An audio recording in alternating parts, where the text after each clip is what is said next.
Clip number 779۔ اس clip میں آپ قرآن پاک کی سورہ مریم کی آیت نمبر 32 سے 34 تک کی تلاوت، ترجمہ اور تفسیر قرآن صراط الجنان سماعت فرمائیں گے۔ بسم اللہ الرحمن الرحیم۔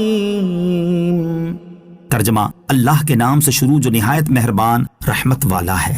وَبَرًّا بِوَالِدَتِي وَلَمْ يَجْعَلْنِي جَبَّارًا شَقِيًّا۔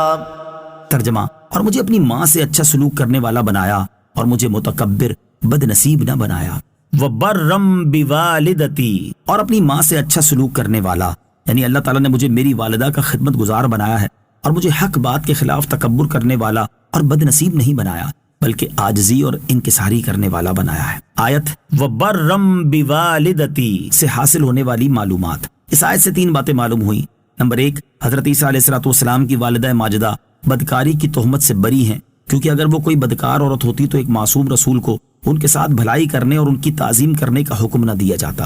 نمبر 2، حضرت عیسیٰ علیہ السلام بغیر باپ کے پیدا ہوئے، کیونکہ آپ علیہ السلام کو اپنی والدہ کے ساتھ اچھا سلوک کرنے کا حکم دیا گیا ہے۔ اس سے ماں کا مرتبہ بھی معلوم ہوا کہ انبیاء کرام علیہ السلام کو بھی ان سے حسن سلوک کا فرمایا جاتا ہے، اور اللہ تعالیٰ انبیاء کرام علیہ السلام کو فطرت کے اعتبار سے ہی ماں سے حسن سلوک کرنے والا بناتا ہے۔ نمبر 3، انبیاء کرام علیہ السلام بد عقیدگی، بد عملی، بد خلقی اور سخت دلی سے معصوم ہوتے ہیں، کیونکہ بد عقیدہ اور بد عمل لوگ بدبخت ہوتے ہیں۔ والسلام علی یوم ولدت ویوم اموت ویوم ابعث حیا۔ ترجمہ، اور مجھ پر سلامتی ہو جس دن میں پیدا ہوا اور جس دن وفات پاؤں اور جس دن زندہ اٹھایا جاؤں۔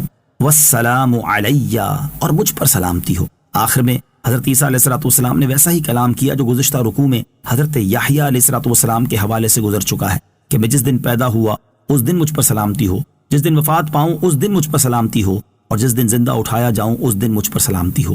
جب حضرت عیسیٰ علیہ السلام نے یہ کلام فرمایا تو تمام لوگ خاموش ہو گئے، اور ان کو آپ علیہ السلام کی والدہ ماجدہ کے نیک پرہیزگار ہونے پر یقین آ گیا کہ جو بچہ اس طرح کی باتیں کر رہا ہے اس کی والدہ ہمارے لگائے ہوئے الزامات سے بری ہیں۔ اس کلام کے بعد آپ خاموش ہو گئے اور دوبارہ اسی وقت کلام کیا جب دوسرے بچوں کی طرح بولنے کی عمر تک پہنچ گئے۔ اس سے معلوم ہوا کہ اللہ تعالیٰ کے نبی علیہ السلام ولادت، زندگی، وفات، حشر، ہر جگہ اللہ عز و جل کے امن میں رہتے ہیں۔ ذلك عیسی ابن مریم قول الحق الذی فیہ یمترون۔ ترجمہ، یہ ہے عیسیٰ مریم کا بیٹا، سچی بات جس میں یہ شک کر رہے ہیں۔ ذالک عیسی ابن مریم، یہ عیسیٰ مریم کا بیٹا ہے۔ گزشتہ آیات میں حضرت عیسیٰ علیہ السلام کی ولادت کا قصہ تفصیل سے بیان کیا گیا تاکہ آپ علیہ السلام کی ولادت کی اصل حقیقت واضح ہو۔ اب اس آیت مبارکہ سے حضرت عیسیٰ علیہ السلام کے متعلق جو یہودی اور عیسائی عقیدہ رکھتے ہیں اس کی وضاحت شروع کی گئی تاکہ اس بارے میں بھی اصل حقیقت واضح ہو کہ حضرت عیسیٰ علیہ السلام کے متعلق ان کے عقیدے کیا ہیں۔ یہودی تو معاذ اللہ حضرت عیسیٰ علیہ السلام کو جادوگر، ولد الزنا کہتے تھے، اور عیسائی حضرت عیسیٰ علیہ السلام کو خدا کا بیٹا کہتے ہیں، جبکہ حقیقت یہ ہے کہ حضرت عیسیٰ علیہ السلام حضرت مریم کے بیٹے ہیں اور اللہ عز و جل کے برگزیدہ نبی اور بندے ہیں، جیسا کہ گزشتہ آیات میں بیان کیا گیا کہ آپ علیہ السلام نے پیدا ہوتے ہی فرمایا انی عبد اللہ، میں اللہ کا بندہ ہوں، اور یوں آپ علیہ السلام نے تمام باطل نظریات کا رد کر دیا۔